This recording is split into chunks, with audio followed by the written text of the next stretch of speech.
Welcome to Lancashire Business Stories, the podcast that does exactly what it says on the tin. I'm your host, Paul Lim, and every week we're joined by local business owners to talk about their journey into business and how they've grown and scaled their own organisations. We'll talk about some of the challenges they've faced along the way and the successes that they've had in growing their businesses, so you, our listeners and viewers, can learn and apply those same principles into your own business, so you can grow and succeed. If this is the first time that you've watched or listened to the podcast, please hit the subscribe or follow button. Hope you enjoyed the show. Let's get to it. Gary Whitehead, welcome to Lancashire Business Stories. Thanks, Paul. Good afternoon. Nice to be here. Good afternoon. Thank you very much. As per usual on the podcast, we're going to dig into a little bit of your career and what you've done before your current role, but we're going to start with your business. Yeah. So tell us what your business is, what it's called, what you do for people, and then we'll talk a little bit about you afterwards, if that's all right. Yeah, no problem. My business is called AFT Assist. Set it up probably 14 or 15 years ago now. I come from a background of lending. Yeah. And what we do now is when things go drastically wrong for businesses and they have to close the business and perhaps go into liquidation, if the business has borrowed money, the directors will have given a personal guarantee, which means the lenders can go after the director for the money. And so we help those directors minimise the damage. So when they're at their lowest ebb, we get in there and try and provide a solution, either by getting the lenders to reduce the amount that's owed, or we get them to pay you back over something that's more affordable. So you're the business that business owners never really hope that they have to speak to, but Correct. In certain situations really should speak to, but often don't until it's too late. Yeah, I always say, keep the card. You hope you'll never need it, but you'll be glad you kept it if you did, sort of thing. What does AFT stand for? It's nothing more than the initials of my wife and two kids, Aaron, Freya and Tracy. Oh, brilliant. And that's the only way round that it can work, really, to be fair. Yeah, it does sound better that way, doesn't it? Okay, so can you be more specific in terms of the services and how you work with people? So if somebody comes along to you or you get a referral, I presume you get most of your referrals from sort of professional services people rather than business owners coming to you direct? It's very rare that people come back to us direct, so most of our business is via introductions. People who would be involved with closing a company down when things go wrong, so an insolvency practitioner or people in that sort of area who know what we do and who know when a director's facing with closing a company. Put this personal guarantees the ones that come to them themselves rather than the company. So people will come to us with any number from one issue to 5 or 6 with different lenders. There's thousands of lenders out there these days. So rather than being a general insolvency practice, you're very specific in terms of dealing with those debts and loans that directors have, which have got PGs on them for individual directors. Correct. And the biggest thing is when we don't do we're not insolvency at all. Everything we do is private arrangements with lenders that are probably under the radar. And that's why people come to us, because they don't want to do a personal insolvency whilst the company goes through the corporate insolvency. So we'd be dealing with Funding Circle, Iowaka, Capital on Tap. They're the ones that you see all the time. And there's thousands of other lenders as well as the traditional Barclays, NatWest, Lloyds and all that sort of side of it. I suppose once you've built up a wealth of experience, especially if you come from a lending background, you've got those relationships with people. Lenders know who you are and maybe not trust you, or perhaps don't want to hear from you. Do they want to hear from you? I always think it's one of those. How do they find the relationships with suppliers? It's a funny one. It's a funny one because they know that I'm going to be doing something that they probably don't want to hear straight away. But ultimately, we are solving a problem for them as well as the customer. So if you've done the job, it's almost, oh no, it's Gary again. But at the end of it, thanks, Gary, for your help in getting it sorted, because we've got a problem away from the desk. They might not like the solution initially. But as long as it can work. But it's as fair and equitable as you can possibly make it. But we are working for the clients. So our job is to get the best deal you can for the directors. We've got to get the best deal we can. Yeah. But we've also got to be mindful. We can't force a lender to do anything. No. So everything that we put to a lender has to make sense. Yeah. Otherwise, the lenders are just turning it down. And is it usually the kind of arrangements that you make? Is it usually so much on the pound that you end up those kind of arrangements and a payment plan over time, that kind of stuff? Yeah, they're the two basic. There's lots of variations on a theme, but the two basic options are: can we turn 100 grand into whatever, 50 or whatever, but we'll have to pay it quickly, or can we get them to accept 100 grand over 5 years at so much a month or whatever it might be? something that's not going to cause the director too much hardship in terms It's got to be, the starting point is never what the lender wants. It's always what the borrower or the director can afford. Yeah. So a lot of people ask me that, what will they do? I says, that's not the right. Yeah. What can you afford to do is the thing. What can you raise?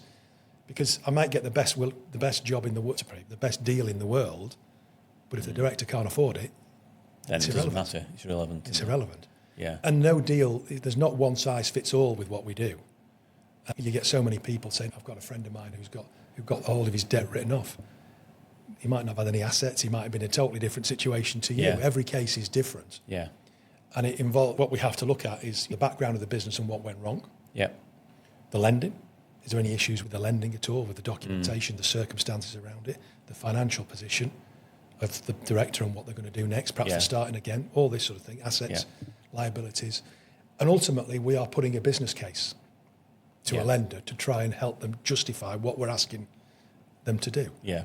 Because lenders don't do it just because you say please. No. And do insolvency practitioners actively look to get you involved in cases? Do they see you as an ally, as a great bolt-on for them in terms of dealing with the insolvency of the business? I think the answer to that is, the ones that we deal with, yes, very much. Because they know that the biggest thing worrying a director is what's going to impact upon him personally. Yeah.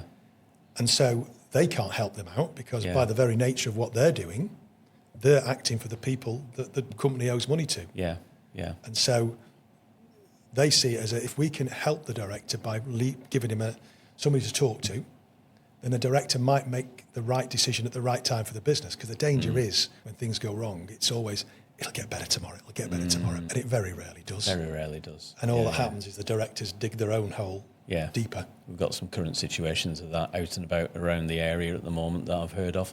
And we'll come back to talk about AFT Assist and the future in a little while. Yeah. Let's talk about Gary for a little bit. How did you get to where you are now owning AFT Assist? How did you get started? Were you always in banking or always or in lending? Yeah, I mean, when I was at school, I wanted a year off, to be fair, after doing A-levels. And because I was doing maths, it was, you can't do that. You've got to apply for a job. If you're not applying for it, you've got to apply to a bank. Yeah. And I just applied to a bank, probably just to shut them up, to be fair. Yeah. Ended up getting a job. So I only had 3 weeks off after finishing A-levels. And then spent 20 years with Barclays. Ended up in a corporate manager. Last job was based in Preston. Are you from Preston originally? Southport. So not far. Yeah. So I worked all around the northwest. Yeah. And then as we got into 2001, I was getting a bit disenchanted with what was happening in banks in general, and thought I might have come up with something that I could actually do on my own. Yeah. And I set up a lending business.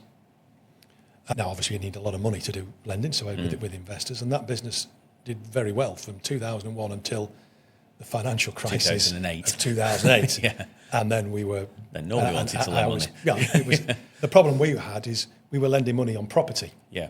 And so we were doing short-term lends on property, and the means of paying us back were the sale or refinance of property. Yeah. Both went overnight and never came back for probably 18 months, 2 years. Yeah. And so then we're stuck. What do we do? Because they've got no means of paying us back. Yeah. And what you don't want to be is a distressed seller in a distressed market. So the idea was to keep the properties, rent them out, just stand still and slowly do things out later on. Yeah. Sadly, we borrowed money from a bank that went bust themselves. Oh, God. And so as soon as that happened, they wanted the money back, and it became a really horrendous situation. So imagine. In fairness, I went through it, what I'm helping people to go through now, in a lot bigger scale with a lot more difficulty than anybody I've ever helped since. And it was only because of going through that, and when you're thinking, what am I going to do next? And you tell people what's going on, you're doing, and somebody said, I've got a friend of mine's got a problem with, I can't remember, it was NatWest, whoever it may be. Yeah. Would you see if you could help them out? And I just did it as a favour, as you do. Yeah. And we solved the problem. Yeah. And you thought, you know what, I seem to be quite good at this sort of thing. Yeah. How do you then start to move that into a business? And that took a bit of time. Yeah. But eventually we launched it in about 2013, 2014. Right. Having done a few before that. Yeah. And that's what we do now. And I never even, in a million years, would have thought how big it's grown in that time. So you've got first-hand experience of the stress that business owners go through when they're in that situation. Can you talk a little bit about what that's like as a business owner when all of a sudden you realise that there's no way out? It's very hard. The hardest thing is to hold your hand up and say, I need some help. Yeah. Like with anything, when you've got that in those sort of positions. Yeah. So that's the first step. But the analogy I can think of is you're on a bus. You don't like where the bus is going. You're not driving it and you can't get off it. Yeah. And you're just being swept along. Yeah. And that's what it can feel like. Yeah. Sometimes Yeah, you're not in control. And you have to start to slowly take back control. And the first thing is admitting you need the help. Yeah. And it's something that I often talk, even people who aren't in that particular situation, business owners of businesses. I remember when I had my first business, I was co-owner and managing director of a business, and my other partner in the business was a silent partner, didn't really get involved that much. And I just remember sitting there thinking one night, I'm a business owner now, I should know everything, and almost asking for help as a sign of weakness. Yeah. I know now it isn't. It helps a lot with that. It does, and it's a strength to know what you know and know what you don't know, and getting that expert support from outside, whether you're in a growth phase of your business, whether you're stagnating or whether you're struggling.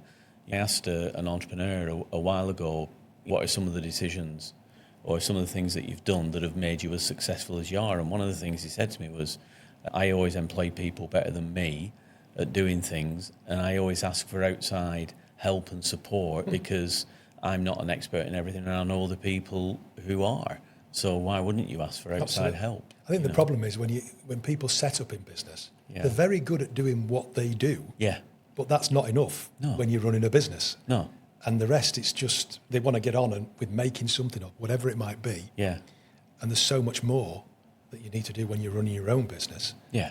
And when things are going well, you don't really notice it because it's just going well, and you're doing it despite your failings, if you like. But when things go wrong, you realise very quickly where your failings are. We see that a lot, and I'm sure you've seen it a lot. We both go networking. We met through the same networking group a long while ago. Another shout out to Karen Thames and the Business Network. And I've seen lots and lots of small business owners who, when you ask them how is it going, they're going, yeah, it's going great. First few months have been fab. And I think they always go through they've worked for somebody else. They're very good at what they do. Technically, they're really competent. They probably trained for years to get to the stage where they're good at what they're good at. And then they decide they want to earn money for themselves, or they get made redundant and decide to invest it in starting a business.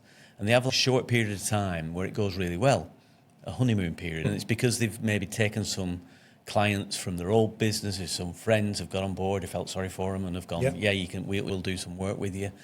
And the first period of time is quite good. And then all of a sudden they go, oh, crap, I've got to go and find some new clients now. How do I do marketing and sales? And I don't like picking up the phone, and I don't like talking. I'll go networking. But that doesn't solve every problem, because not all of your customers are going to be at networking events. Yeah. And some people, that's when people start to struggle, because technically, as you say, they're brilliant at what they do, but the skills of running a business are completely different. Yeah. And you've got to learn how to do that as well. You have. I know one thing that Barclays did when I joined in the early 80s was they trained you very well. Yeah. Because you had to do everything yourself. Yeah. It wasn't like put it in a bunker and do that. So whether you were looking at security or whatever, and they trained you how to understand businesses and do what is that. So it was very good training, and I told my hat up to them on that. Yeah. But even with all that, when you come from that protected environment of a big organisation, and all of a sudden you are on your own, and you think, I've got a problem, what do I do? Yeah. Normally you'd just be ringing somebody up and say, can you come and solve this? But all of a sudden, you've got to do it yourself. Yeah. And it's a massive learning curve. Yeah. Not just, you know what you've got, as we said before, you know what you do. Yeah. But it's all the other bits. Yeah. And you try and do things because you don't want to ask for help, or you haven't got the money or whatever. Yeah. And you can get away with it until it goes wrong. Yeah. But when it goes wrong, it can go wrong very quickly. Yeah. But even if it's just, I don't know, getting HR. Yeah. You've just employed somebody, but you've not done it right. Yeah. While everything's happy, there's not a problem. As soon as it goes wrong, you've got a major issue, or legal contracts, or anything. And there's so many aspects to that. One of the other areas that we often talk to business owners about is shareholder agreements. Yeah.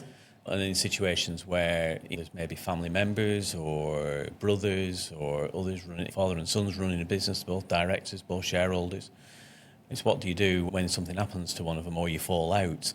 And nobody thinks about those situations. I had a couple of brothers working in a business ages ago, and we'll never fall out. We're brothers. I've seen it time and time again where family members fall out, or something drastic happens to one of them, and then the shares, because there's nothing in place from a shareholder agreement viewpoint, get passed to a wife or a sibling who has no interest and no skill in running a business, but decides to stick the roar in, and sometimes it can have really devastating, disastrous and devastating effects for the business. I don't think anybody wants to look at the disaster planning, do they? No, but it's shareholder agreements, risk management. It is. Having a brilliant shareholder agreement in place is taking care of everything that you hope will never happen. It's just like life insurance, isn't it? Yeah, it's the same sort of to me, principle. it's exactly the same for a business. Yeah, definitely. So you started AFT in 2011, 13, 2013? Something like that, yeah. And you've grown from just you to There's 3 of us now. 3 of you? Need another one. Yeah. We're still only helping a very small percentage of probably the people that need the help. Yeah.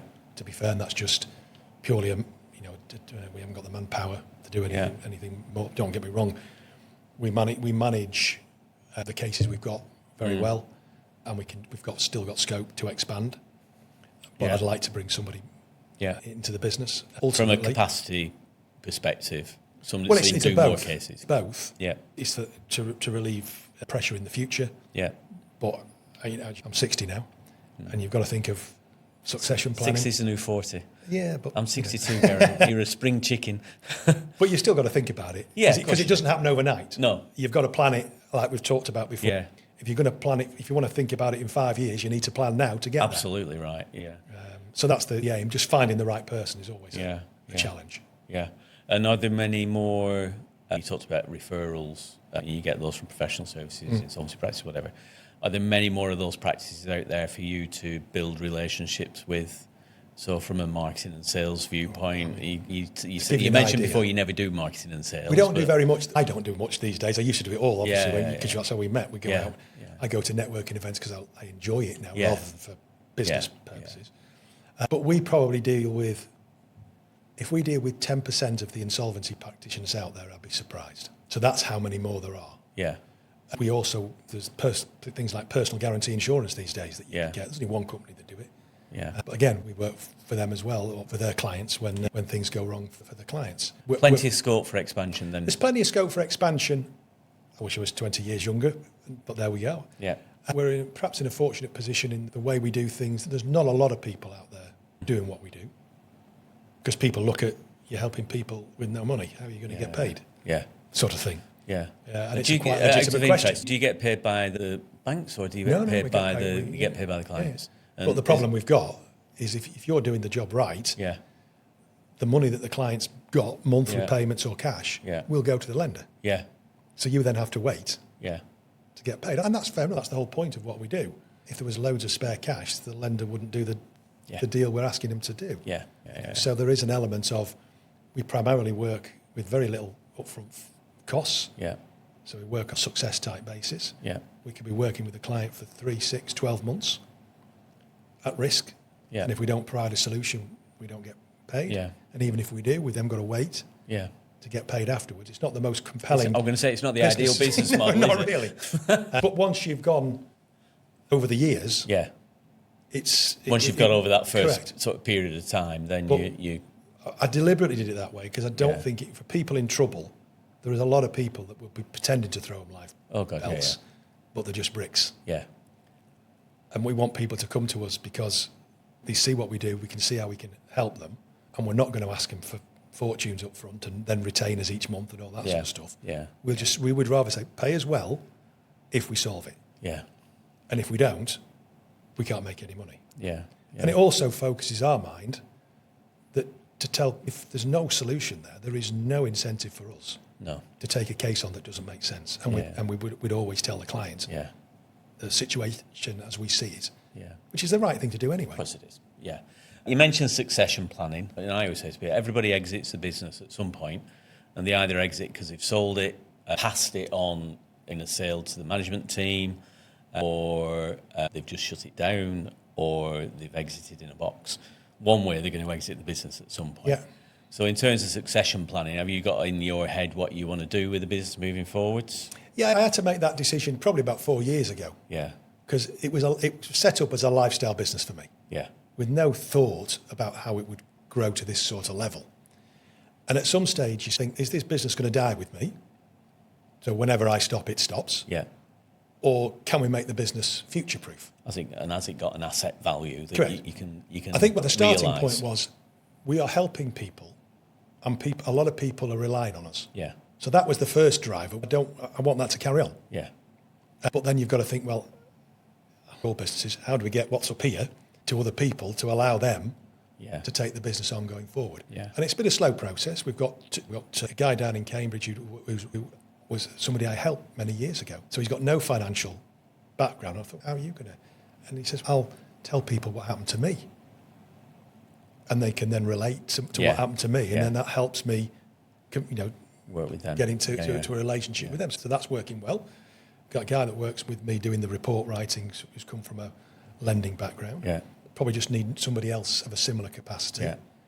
And then slowly then over the next few years with some AI help, because we're doing an AI CRM system, it'll allow me to slowly go out over time. You sort of hope that you don't get repeat business, don't you? Because if they've done it once, we hope that they're not going to do it again. But every now and then it does. But most of it is we're a very transactional one-off. Yeah. Our repeat business is via the introducers. It's via the introducers, yeah. You do a good job for one, they'll introduce you. I always say if somebody is good enough to introduce business, the first thing you've got to do is provide such a good service, it makes that introducer look good. Yeah, definitely. Because if you don't, they're not going to give you anything more.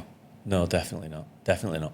So you've got people who are doing the nuts and bolts of what you do in your business, but with any business, you've got a business owner, a manager or MD or whatever, and then you've got somebody in marketing, somebody in sales, somebody in the operational, doing the business stuff, somebody in finance, and somebody in the glue that holds it all together, compliance and health and safety and HR and all that kind of stuff. Quite often in small businesses, the business owner is going to take most of them. multiple roles. Yeah. But there comes a point where you can't sell your business because you're doing so much that there's no real value in your business. If you step back, your business is gone. Yeah. So are there specific areas of the business that you're looking to fulfill in some way so somebody else can do those, so you can step back a little bit without having to take your laptop and phone on holiday, or at least not turn them on as often as you used to? That's the plan. And it's something that takes time. The old 80-20 rule, 80% of it could probably be accommodated through what we're doing at the moment. Yeah. And the 20% is experience. It's in your head. It's in your head. And that's very hard. Yeah. Because you don't know the question till you get the question. Yeah. And when you get the question, what do you do? In order not only just to say this is what you do and they absorb it and then carry on, do you have any kind of systemization approach to it where you write the question down and build a knowledge bank up? If I'm talking to a director for the first time, naturally we'll be talking about personal guarantees. Yeah. But we'll go off on a tangent on different things that they've got a problem with or whatever. And unless you've got the knowledge and experience, you can't answer those questions or give them some pointers in the right direction. Yeah. But if you've got that, it boosts your credibility so much more. Yeah. You're not only an expert in what you do, but you've got an awful lot of knowledge on all these other things, especially about running a business. And I tell people what happened to me. Yeah. Because when I say to people, I understand what you're going through, they know I do. Because it's very easy to say, but unless you've been there, you don't know. No, you don't know the pressures you're on and how difficult it is and what your stresses are with you.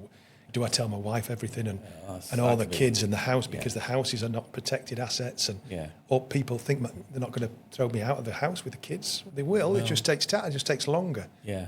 So when you've got all that and you can tell people, and the other thing about telling people is you want to give them the encouragement that they can get through this and come out the other side and get stronger and do it again. Yeah. Because they've got most business owners have got a lot to offer.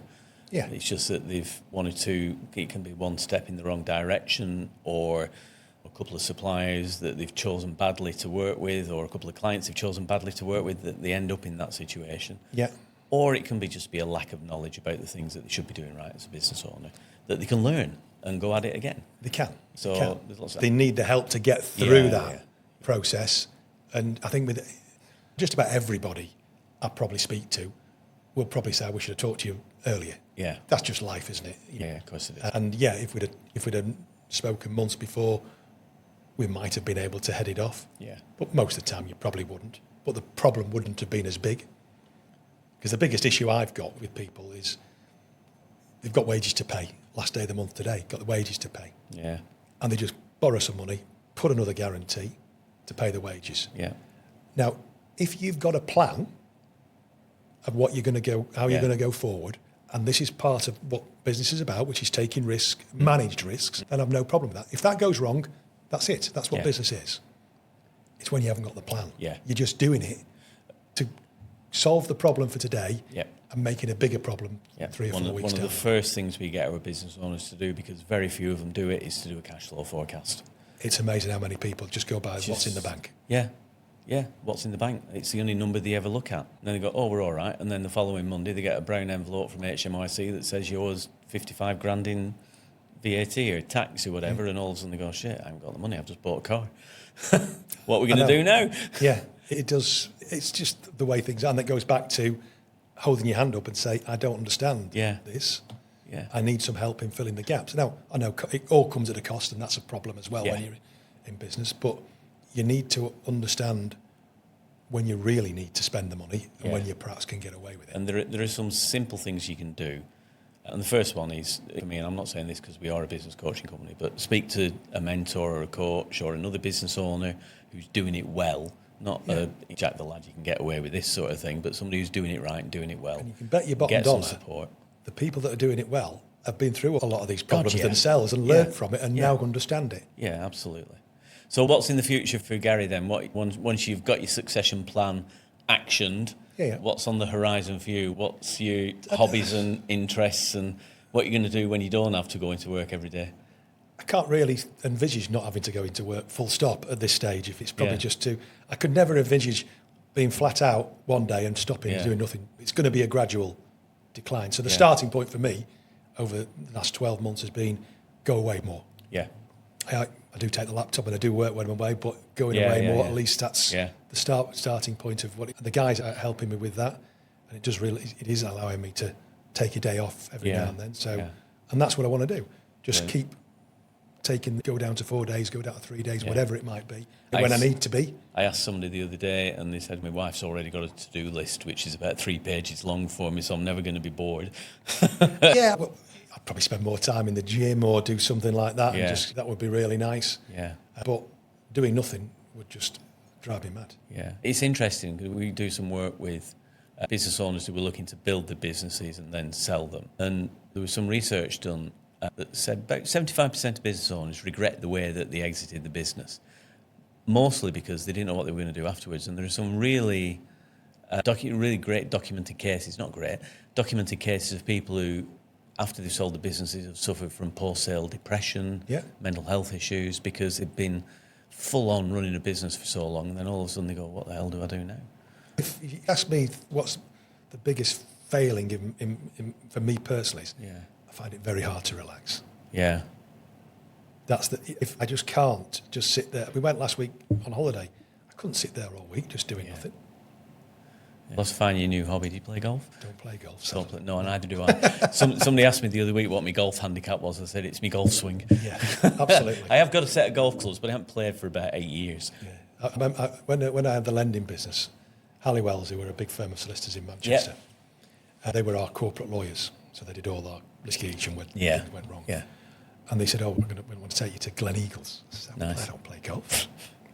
So I went on the Go for the 19th hole. Yeah, I went on the driving range, and I was playing football, so a reasonable lie. Yeah. And we got there about 2:30, nobody behind us, which was great. And in the first 9 holes, amazingly, I had 3 pars. Wow. Amazing. Glen Eagles. It was just unbelievable. And I was just sitting there, I thought, God, this is what's the fuss about? Yeah. And then there's a load of courses at Glen Eagles, and they come together. There's a bar on the 9th. Yeah. We went in there, had a beer, came out, and of course, there's loads of people. I think it took me 5 to get it off the tee. And all of a sudden, what pressure does to you. It's a totally different game, isn't it? Totally different. People react differently under pressure. Yeah, absolutely. It's a funny old game. Anyway, we could talk about golf all day, even though we don't play it. We always ask this question to the people we have on the podcast. If you could give your younger self some advice, before you went into business for yourself, what would be the best piece of advice that you could give to you or to anybody else who's thinking about starting a business? Oh gosh, it's a good question. I think what something I said before, when you go out of a big organisation and start on yourself, you've gone from a protected pool in the garden where there's all fences round and nobody can get at you, and all of a sudden you're in the sea swimming with sharks. And that's something that's a hard thing to. There are so many people out there that try and take advantage of. And so I don't know how you actually prevent that from happening, but knowing that it is a possibility, at least you can prepare yourself for it. And it goes back to asking for help, making sure you get everything you can within your budget right, so that when you go forward, you're minimising it as best you can. You can't minimise everything, but you're minimising it as best you can. And the other big thing I would say, and that comes with what we do, is when you're an individual and you go to borrow money, you've got loads of protection from the FCA and CC, all that sort of stuff. As soon as you go into it as become a businessman, you've got none. So if you didn't read it, it's your fault. If you didn't understand it, it's your fault. Even if it was on page 3. And that's a totally different mind concept that people just don't realise until further down the line. God, they didn't point that out to me. Says, we don't have to. You're a director. So make sure you read it, or get somebody who knows what they're doing to read it. The amount of guarantees that you see, if you're in a building company and you go for a credit account at Jewson's, for instance, there'll be a guarantee, 2-line guarantee within that application that most people wouldn't even read. They just sign here, and it's there. Now, Be careful what you sign. Make sure you read it properly. I don't think that they have to point out things out to you, because they don't. Good lenders will, but they don't have to. And you've got no protection as a director. You're supposed to know you're supposed to be Richard Branson soon from day one. Okay. Really good piece of advice. We're in uncertain times, obviously. We were talking before we came on about the challenges that businesses are facing at the moment. And unfortunately, when you would hope that business owners never need your services, you're busier than ever. What advice would you offer to business owners who are out there right now, who are maybe struggling a little bit? They're robbing Peter to pay Paul. Maybe not Paul. Robbing Peter to pay Jeff. And they're just getting to that stage where the stress is getting to them. They're having to wait for money to come in order to pay somebody else, and they're getting to the stage where they're wondering what's going to happen. What would you say the best thing for people in that situation to do is? They've got to put the hand up and say, I need some help.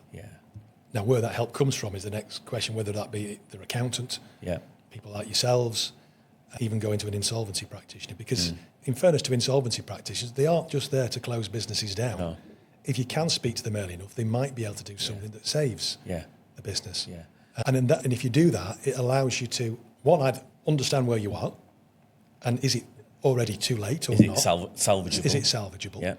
If it is salvageable, what do you need to do to sort it out? And you can start formulating your plan. And if you've got a plan and there's a bit of risk that needs to be taken, at least you're doing it in the right way. So all these sort of things will then help you understand where you are, what you need to do, and make the right decision at the right time for the business. Because as we said before, the amount of businesses that trade on well beyond what they should do is incredible. And I think that for me, I'd say, number one, write everything down, have a cash flow forecast, work out exactly how much you owe to every single person over what amount of time, know what your liabilities are, know what you've got coming in, so do a proper cash flow forecast so you know what your starting point is. And then don't be afraid to go and talk to the people that you owe money to, because quite often I've found that business owners won't go and speak to the people they owe money to because they don't want to, they're afraid of whatever they're going to do. But most of the time, if you speak to them, they want to get paid ultimately, so they'll do everything they can to help you. It's only when you get past the stage and you're not speaking to them that normally they'll start calling in debts that they're owed. So talk to people as soon as you can. And I'd say get as much advice as you can, as you said as well. And with the talking to people, it's important to talk to them in a way that gives them a way out of this. Not just, I've got a problem, because they're not going to solve your problem. I've got a problem. This is what I plan to do. Correct. Is that all right? Yeah, absolutely. If people want to find AFT and want to talk to you, I know you've always said you're open to a conversation with people. Oh, yeah, absolutely. How do we find you? What's the best way to look you up? You can go to the website, aftassist.com, or probably the best bet is just to get in touch with me, either via the website or can I give my mobile out? Is that all right? Yeah, we'll put it in the notes anyway, Okay. the show notes. My mobile is 0776 Yeah. 416 7530. Always happy to take a call, no obligation. People just want to have a chat, and then we'll see what comes from that initial discussion. Nothing may happen for now. Yeah. It may be, yeah, that's it, we've got it all sorted, never hear from them again, which is fantastic. Yeah. Yeah. But as I said, it's one of those things where you hope you never need us, No. but you'll be glad you kept the number if you do. Yeah. Gary, it's been a pleasure talking to Likewise, you. Paul. I'm looking forward to speaking to you soon in a personal capacity rather than a professional capacity, Yeah. hopefully. Yeah. I never have to do that. And I hope everything goes well over the next few years for you. Thanks, great to be All here. right. Mate. Thank you very Appreciate much. it.